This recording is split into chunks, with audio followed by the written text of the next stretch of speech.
damn it. Jack knew that. After 15 years of separation, Kate had come back into his life for 1 week, during which he'd gotten to know her again, love her again, and now she was gone, forever. The facts said it wasn't Jack's fault, but the facts didn't keep Jack from blaming himself, and one other person. He'd searched for the man he'd suspected of being in some way responsible, a man whose real name he didn't know, but who'd called himself Sal Roma once, and maybe Ms. Aurelio, too. He'd put the word out, but no one knew anything, never heard of him. Jack wound up with a taste of his own medicine. Sal Roma didn't seem to exist. Kate. She might still be alive if only he'd done things his way instead of listening to... Stop. No point in traveling that well-worn trail again. He hadn't returned his father's calls. After a while, they stopped. He forced a smile for Gia.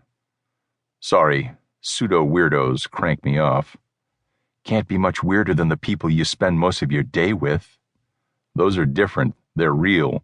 Their weirdness comes from inside. They wake up weird. They dress weird because they reach out a hand and whatever it touches first is what they wear that day. These people here spend hours in front of a mirror making themselves look weird. My weirdos have hair that spikes out in 20 directions because that's the way it was when they rolled out of bed this morning.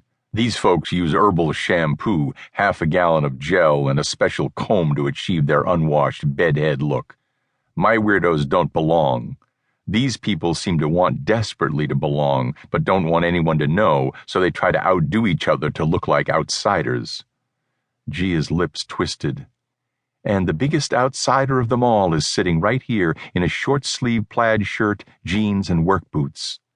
And spending the evening watching pretensions collide with affectations, present company excluded, of course. One of the many things he loved about Gia was her lack of affectation. Her hair was blonde by nature and short for convenience. Tonight she was wearing beige slacks and a sleeveless turquoise top that heightened the blue of her eyes. Her makeup consisted of a touch of lipstick. She didn't need anything more. She looked clean and healthy, a very untrendy look in this subculture.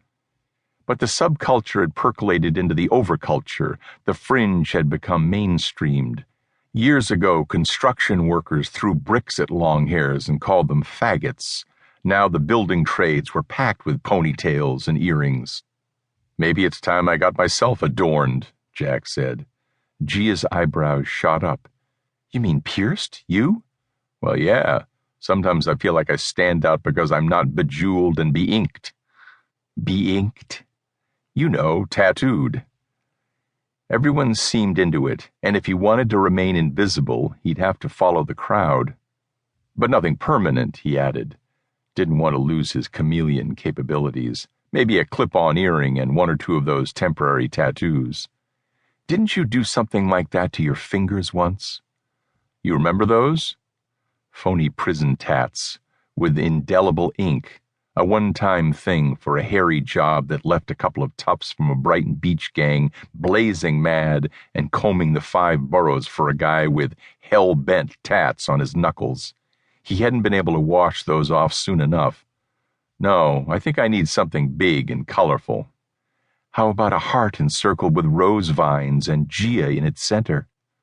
I was thinking more on the order of a green skull with orange flames roaring out of its eye sockets. Oh, how cool, Gia said, and sipped her wine. Yeah, slap that one on one deltoid, maybe get a bright red hot stuffed devil for the other, put on a tank top, and I'll be set. Don't forget the earring. Right, one of those dangly ones, maybe with the Metallica logo. That's you, Jack, a speed metal dude. Jack sighed. Adorned, accessorized. I was brought up thinking that real men didn't bother with fashion. So was I, Gia said, but I have an excuse. I grew up in semi-rural Iowa. You're a Northeasterner. True, but all the adult males I knew as a kid, my father and the men he knew, were plain dressers.